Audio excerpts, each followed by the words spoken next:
நம்மளுடைய இந்த அரசியல் பயணத்தில் மிக மிக மிக முக்கியமான ஒரு காலகட்டத்தில் நாம் இருக்கிறோம். நான் ஏன் இதை இவ்வளோ அழுத்தமாக சொல்கிறேன் அப்படின்னா,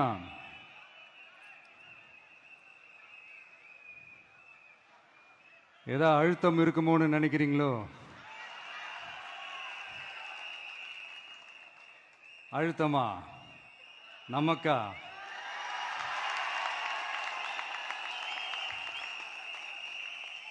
இந்த அழுத்தத்துக்கெல்லாம் அடங்கி போற ஆளா இந்த ஆளு?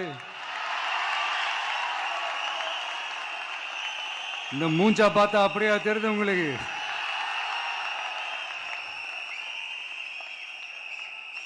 அதனால அப்படியெல்லாம் நடக்காது. அதுவும் முக்கியமா நம்ம கிட்ட அதெல்லாம் நடக்கவே நடக்காது. ஆனா அழுத்தம் இருக்குதான்னு கேட்டீங்கன்னா இருக்குது. அது நான் இல்லைன்னு சொல்ல வரல. நமக்கு இல்ல, மக்களுக்கு. தமிழ்நாட்டை இதுக்கு முன்னாடி ஆண்டவங்களும் சரி பாஜகவுக்கு அடிமையா தான் இருந்திருக்கிறாங்க. ஸோ அவங்கள நம்பியும் ஒரு பிரயோஜனமும் இல்லை. இப்ப ஆண்டுகிட்டு இருக்கிற இந்த திமுக அரசாச்சும் நமக்கு ஏதாவது செய்வாங்கன்னு பார்த்தா இவங்களும் அவங்கள மாதிரியே தான். இன்னும் சொல்ல போனா ஒரு படி மேல, இன்னும் மோசம். அவங்களாச்சும் நேரடியா சரண்டர் ஆகி இருப்பாங்க, இவங்க மறைமுகமா சரண்டர் ஆகி இருக்கிறாங்க. அவ்வளவுதான் வித்தியாசம். அதனால நீங்க பாத்தீங்கன்னா அவங்களோட அந்த வேஷம் கலைஞ்சிடக்கூடாதுன்றதுக்காக இந்த கலர் கலரா கவர்ச்சிகரமான இந்த அறிவிப்புகள்லாம் வெளியிடுறாங்க. நோட்டீஸ் பண்ணியிருப்பீங்கன்னு நினைக்கிறேன்.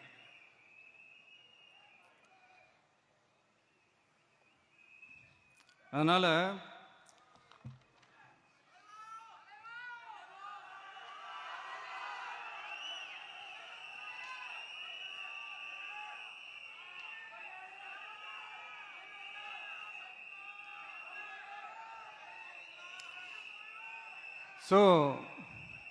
இவங்க எல்லாரும் இப்படியே இருக்கிறாங்களே, நமக்காக உண்மையா உழைக்கிறதுக்கு யாராச்சும் வந்துட மாட்டாங்களா அப்படின்னு மக்கள் ஒரு விதமான அதை வெளியில சொல்ல முடியாத ஒரு அழுத்தத்தில் இருக்கிற நேரம் இது.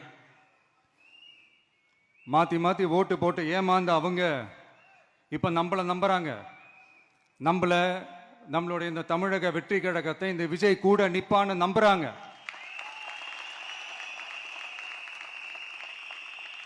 நம்மள நம்புறவங்களுக்காக நாம நம்பிக்கையோடு இருக்கணும்ல.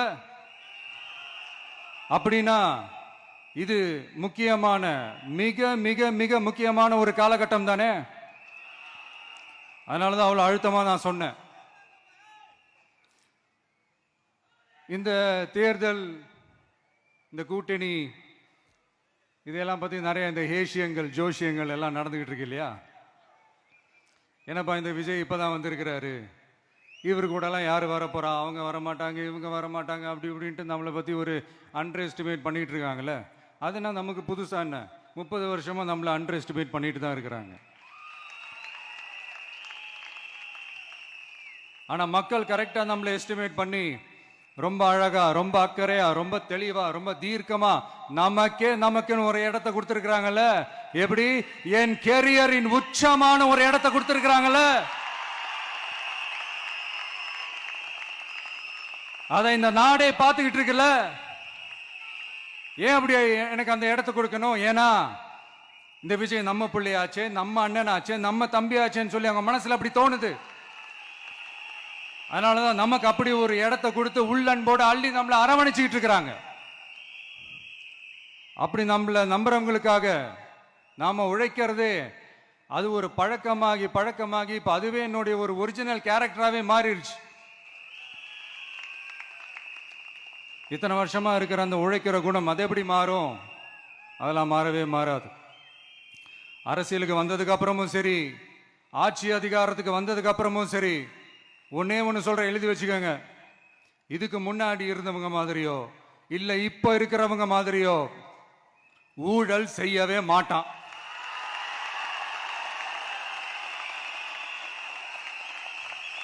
ஒரு பைசா தொட மாட்டான். எனக்கு அது அவசியமே இல்லை. புரிஞ்சுங்களா உங்களுக்கு? எனக்கு அதை தொட வேண்டிய அவசியமே இல்லை.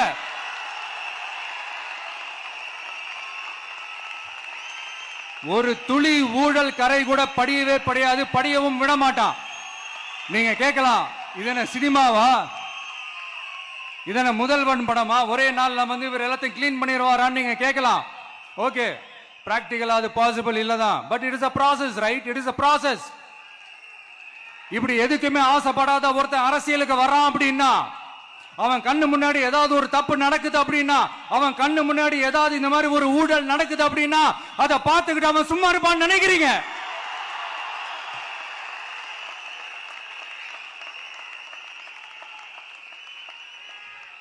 அதனால இந்த தீய சக்தியா இருக்கட்டும், இந்த ஊழல் சக்தியா இருக்கட்டும், ரெண்டு பேரும் தமிழ்நாட்டை ஆண்டவை கூடாது. அப்படிப்பட்ட இந்த கட்சிகளை உண்மையா தில்லா எதிர்க்கிற அந்த கட்ஸும் கெத்தும் நம்ம கிட்ட மட்டும்தான் இருக்கு.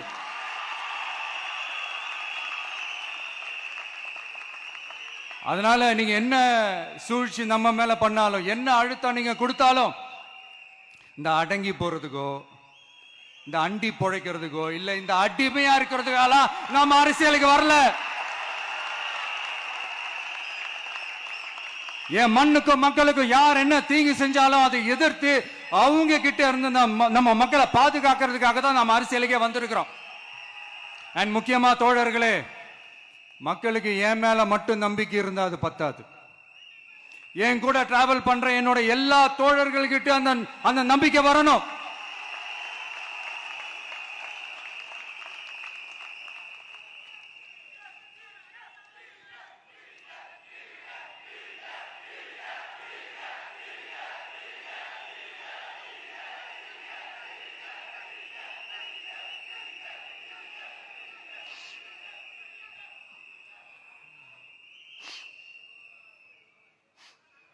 அந்த நம்பிக்கை இல்லைன்னு நான் சொல்ல வரல, இருக்குது.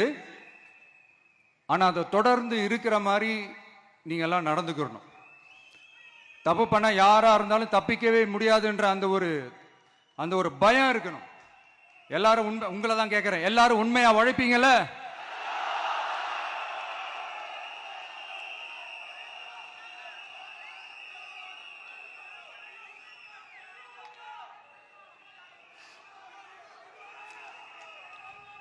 யாருக்காகவும் எதுக்காகவும் நம்மளோட அரசியல்ல காம்ப்ரமைஸ் பண்ணிக்கவே கூடாது, செய்வீங்கல்ல?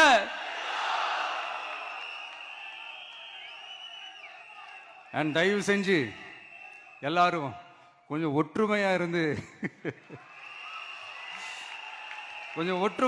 சேர்ந்து உழைச்சி ஜெயிப்பீங்கல்ல? சரி, நமக்காக நம்ம மக்கள் கண்டிப்பா ஓட்டு போட்டு ஜெயிக்க வைப்பாங்க, அதுல எந்த மாற்று கருத்துமே கிடையாது. அப்படி ஜெயிக்கிறதுக்காக நாம் என்ன செய்ய போறோம்? மக்களிடம்னு செயல்னு அறிஞர் அண்ணா அவர்கள் சொன்னதை ரொம்ப டீப்பாக சின்சியராக அடாப்ட் பண்ணுறதோட மட்டும் இல்லாமல் நம்மளோட அரசியலில் அதை செயல்படுத்தணும். அதுதான் முக்கியம். ஏன்னா இப்போ அரசியல் இருக்கிறவங்க அண்ணாவை மறந்துட்டாங்க. அண்ணா ஆரம்பித்த கட்சியும் அண்ணாவை மறந்து சுயநலமாக மாதிரி பல வருஷம் ஆச்சு. அண்ணா பேரில் இருக்கிற கட்சியும் அவரை மறந்து பல வருஷம் ஆச்சு. ஆனால் நாம அவரை மறந்துடக்கூடாது.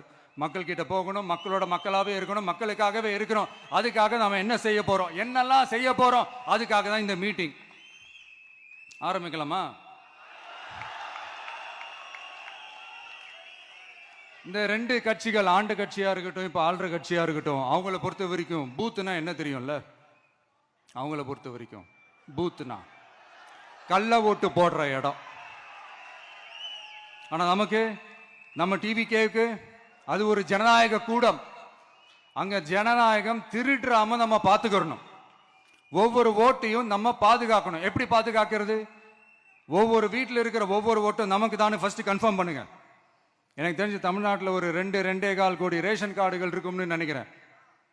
அவங்க எல்லாரும் வேற வேற எந்தெந்த கட்சியில் இருந்தாலும் கட்சி வேறுபாடு எல்லாத்தையும் தாண்டி இந்த விஜய் அவங்க வீட்டில் ஒருத்தனா வாழ்ந்துட்டு இருக்கிறான். அவங்க குடும்பத்தில் ஒருத்தனா பார்த்துக்கிட்டு இருக்கிறாங்க. அதனால இந்த கட்சி கிச்சி எல்லாத்தையும் தாண்டி இந்த விஜய் கூட நிக்கணும்னு முடிவு பண்ணிட்டாங்க. அதனால அப்படி முடிவு பண்ண அவங்கள பாதுகாப்பா பூத்துக்கு கூட்டிட்டு வாங்க. நம்மளோட இந்த விசில் சின்னத்துக்கு ஓட்டு போட வைங்க.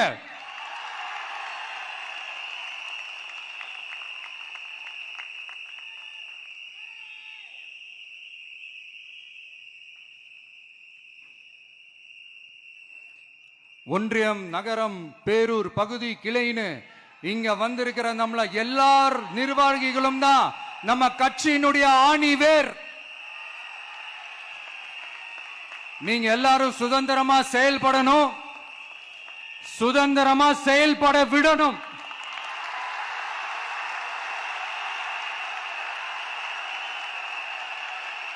நீங்க ஒவ்வொருத்தரும் எனக்கு முக்கியம்.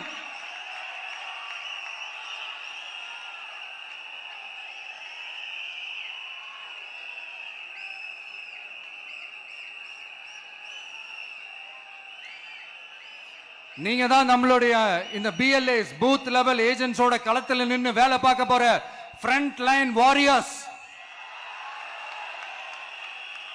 இப்ப நடக்க போறது வெறும் எலெக்ஷன் கிடையாது, இது ஒரு ஜனநாயக போர். இந்த டெமோக்ராட்டிக் பேட்டில லீட் பண்ண போற கமாண்டர்ஸ் நீங்க தான்.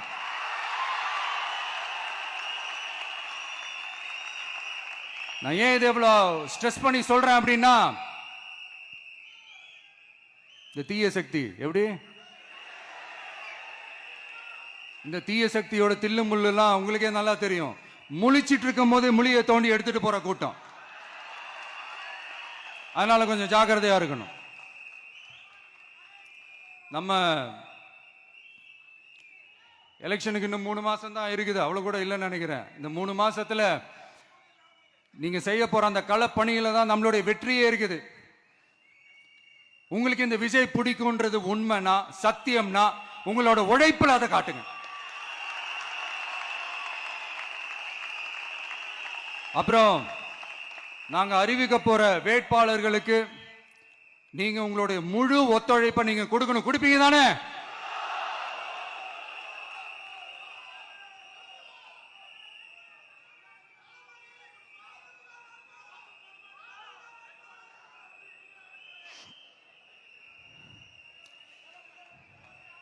உங்க எல்லாரையும் ஒரு எனர்ஜைஸ் பண்ற மாதிரி உண்மையா நடந்த ஒரு கதை ஒன்று சொல்றேன்.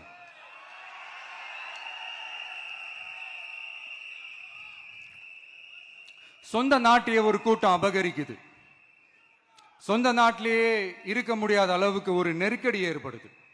ஸோ வேற வழி இல்லாம அந்த நாட்டை விட்டே வெளியே போய் வேற ஒரு இடத்துக்கு போய் காடு மலை அப்படி இப்படின்னு சுத்தி மறைஞ்சு வாழ வேண்டிய ஒரு சூழ்நிலை ஏற்படுது. என்னடா இப்படியே ஓடிக்கிட்டு இருக்குமேன்னு சொல்லிட்டு தன்னோட நட்பு சக்திங்க கிட்ட பேசி ஒரு பெரும் படையை திரட்டிக்கிட்டு அதிரடியா ஒரு போரை நடத்தி அந்த நாட்டையே திருப்ப மீட்டு எடுத்தது யார் தெரியுமா? நம்ம கொள்கை தலைவர்களை ஒருத்தரான ராணி வேலு நாச்சியார் அவர்கள் தான். அவங்களுக்கு அந்த நட்பு சக்தியா கூட இருந்து உழைச்சது சின்ன மருது, பெரிய மருது, சையது, கார்கின்னு சொல்லிட்டு அந்த 3 பேரும் தான். ஆங்கிலேயர் படை, ஆற்காட்டு படை மாதிரி அந்த 2 பெரும் படையை அடிச்சு துவம்சம் பண்ணிட்டு அந்த நாட்டையை திருப்பி மீட்டு எடுத்தது வேலு நாச்சியார். அன்னைக்கு இருந்த ஆங்கிலேயர் படை, ஆற்காட்டு படை மாதிரி இன்னைக்கு என்னென்ன படை இருக்குதுன்னு உங்க எல்லாருக்குமே நல்லா தெரியும். அதனால அந்த 2 படை மட்டும் இல்ல, இன்னும் எத்தனை படை வந்தாலும் எதிர்த்து நின்று ஃபேஸ் பண்றதுக்கு ஒரு நல்ல தலைமையும் இத்தனை சக்திகள் என் கூட இருக்கும் போது, இத்தனை சின்ன மருது, இத்தனை பெரிய மருது, இத்தனை சையது கார்கிகள் என் கூட இருக்கும் போது நம்ம நாட்டை நம்மளால மீட்டெடுக்க முடியாதான?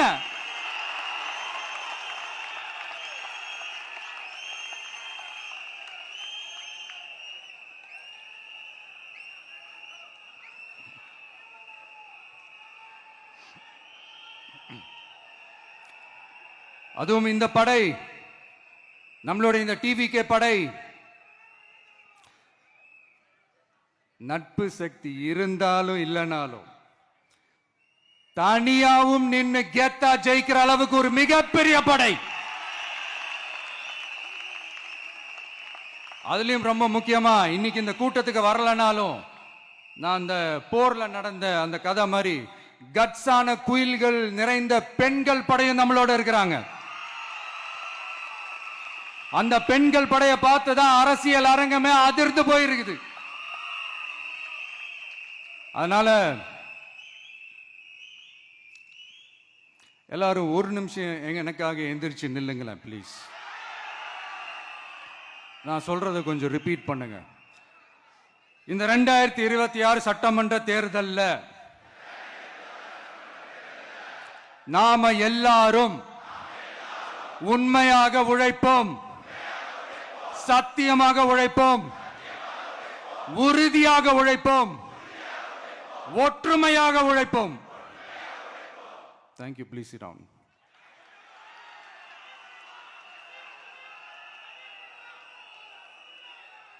உங்களோட இந்த வார்த்தையை நான் மனப்பூர்வமா நம்புறேன். நான் ஏற்கனவே சொன்ன மாதிரி இந்த வரப்போற தேர்தல் இதுவரைக்கும் தமிழ்நாடு பார்த்திராத ஒரு வித்தியாசமான தேர்தல்.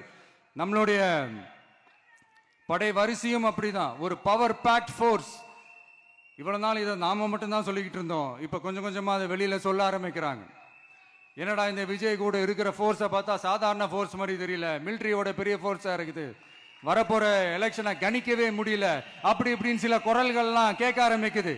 கணிக்கவே முடியலன்னு அவங்க வேணா சொல்லலாம், ஆனா மக்கள் ஆல்ரெடி கணிச்சு முடிச்சுட்டாங்க. அவங்க மனசை நல்லா புரிஞ்சு வச்சிருக்கிற நமக்கு அது நல்லாவே தெரியும். அதனால இந்த எலெக்ஷன் ரிசல்ட்டுக்கு அப்புறம் இந்த தீய சக்தி கிட்ட இருந்தோம், இந்த ஊழல்வாத அடிமை சக்தி கிட்ட இருந்தோம் தமிழ்நாட்டை மீட்டுட்டோம்னு உறுதியா அறிவிப்போம். அதுல என்ன மாற்று கருத்து கிடையாது. அதனால என் நெஞ்சில் குடியிருக்கும் தோழர்களே, தோழிகளே, உங்களோட நான் இருக்கேன், நம்மளோட நம்ம மக்கள் இருக்கிறாங்க. இதுக்கு மேல என்ன வேணும்? கான்பிடண்டா இருங்க, நல்லதே நடக்கும், வெற்றி நிச்சயம். மீண்டும் சந்திக்கும் வரை நன்றி, வணக்கம்.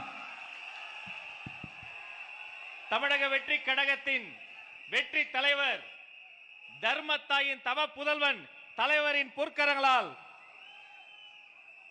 Please sir, please sir.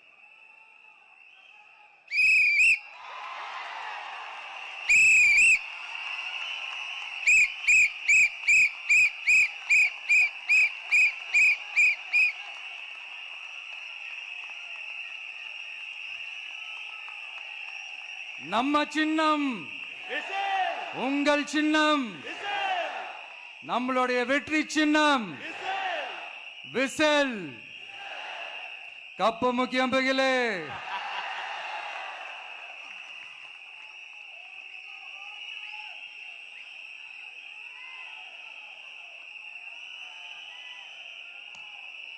நம்முடைய வெற்றி சின்னத்தை வரலாறு படைக்க போகிற தமிழக வெற்றி கழகத்தின் சின்னத்தை வெற்றி தலைவர் அவர்கள் இப்போது உங்கள் முன்னால் இதோ அறிமுகம் செய்கிறார்.